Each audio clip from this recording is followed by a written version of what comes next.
Have you ever asked yourself, why is it so hard to lose weight? I mean, you've done every diet, you've tried every secret food, but you still struggle to lose weight. And even if you've only tried one diet and it was unsuccessful, this video is for you. As today, we're going to go through the 3 simple rules on how to lose weight and how I lost 45 pounds in 100 days.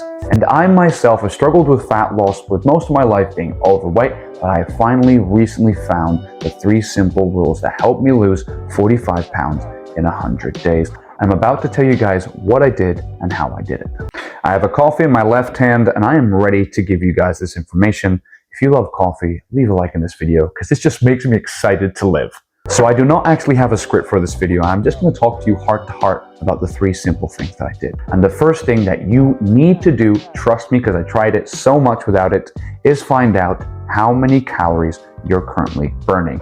And this may seem a bit complicated, but I promise you it is not. All you have to do is go down in the description and click on the maintenance calorie calculator. Once you go into the calculator and you're in, the only thing that's left to do is put in your age, your gender, your current weight, and your activity level, and it will give you an estimated calorie burnt per day. That's it. Once you have this estimated amount of calories, you have done the first step, and you can now move on to the second.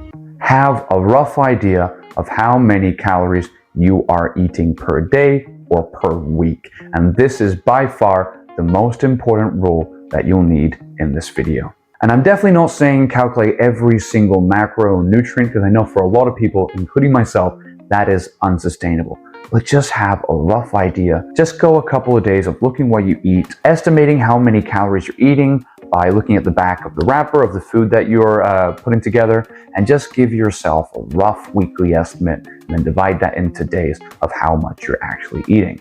That is the most important part of the rules. It's very important that you do not lie or change your diet during this period because you really want to know what you're eating now. And even if it's far more or far less than you expected, you need to be honest with yourself. Go a couple of days and just count how many calories you eat. And you don't have to do that forever. It would be recommendable if you do, but I understand that a lot of people, including myself, can't do that. Just go a couple of days and see how many calories you eat per day. Now, once we have how many calories you burn and how many calories you're currently consuming, we can contrast that and go with your goals. Now, if your goal is to lose weight sustainably, as it was for me, you're going to want to go on a calorie deficit. And essentially what that means is eating slightly less calories than you burn. And you can add this deficit by either increasing how many calories you burn or reducing the amount of calories that you eat.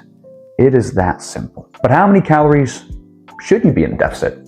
Is it 200? Is it 500? Is it 600? Should I fast forever?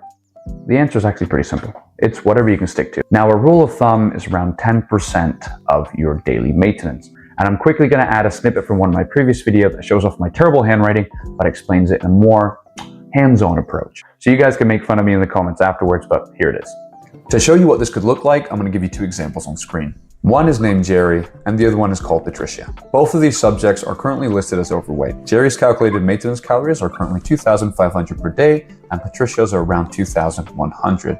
A safe but sustainable amount of weight loss would sit around 10% below their maintenance. If you extrapolate this 10% below their maintenance, this would look like a deficit for 250 calories for Jerry, 2,250 daily intake, and 210 below for Patricia, 1,900 daily. If they did this successfully for a year and their maintenance didn't go up or down, this would lead Jerry to lose 11.85 kgs or 26 pounds of body fat, and Patricia to lose around 10 kgs or 22 pounds. In order to calculate how much you could potentially lose, all you have to do is get this yearly calculated loss by multiplying the daily calorie deficit by 365 or days in a year, divided by 7,700, which is the calories in a kilogram of body fat.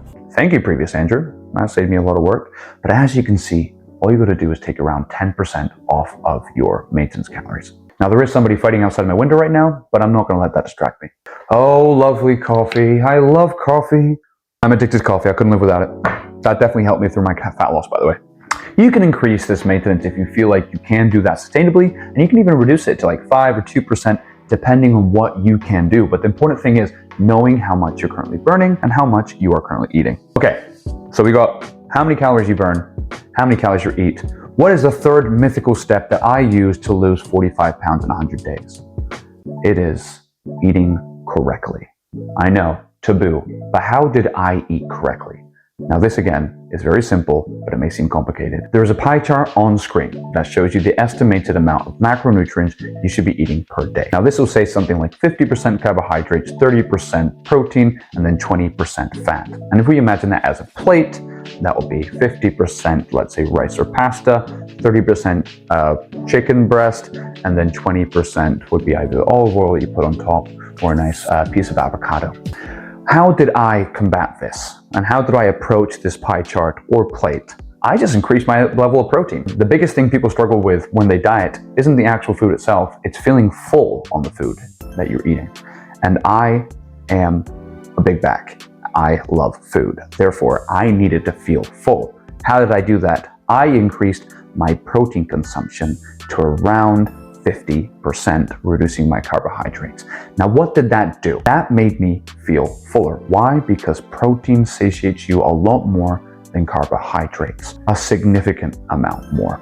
And I can promise you, you're not going to be able to eat over 500 grams of chicken breast in one sitting. But I could eat that mac and cheese, dude. I could eat that pasta in a massive quantity compared to how much protein I could have.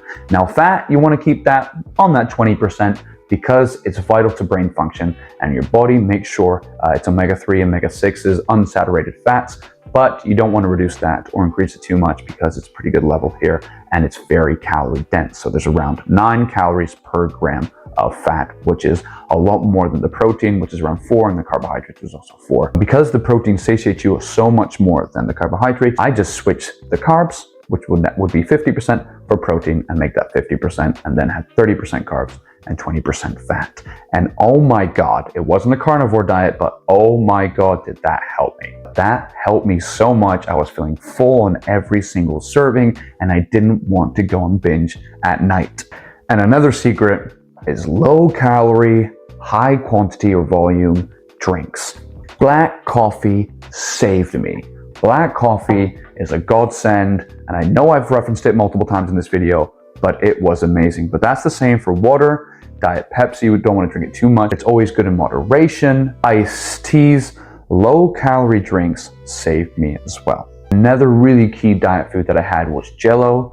I could put that stuff back. It was sweet, it was delicious, and it was super low calorie. I want to make this video as quick as I can because I've got to go back to my other job. But essentially, all you have to do is follow these 3 steps, which are calculate how many calories you're currently burning, estimate how much you're currently eating, and then follow the diet structure that works for you. For me, it was increasing that protein. It made me feel more satiated and reduce that carbohydrates to a lower amount. If you do those 3 things, at least for me, it helps you lose weight a lot better. And I have tried 50,000 diets, and it was the only one that actually worked. I'm going to be straight up with you guys.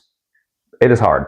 It's not easy. These 3 rules will definitely help you lose weight, but it's still going to be difficult. But the good thing is I'm going to be here throughout that journey. I'm going to keep uploading these videos, and if you have any questions, just put down in the comments. I will get back to every single one, and I will be here on your journey. Love and peace. Have a great day. I don't know what I'll do without coffee, man.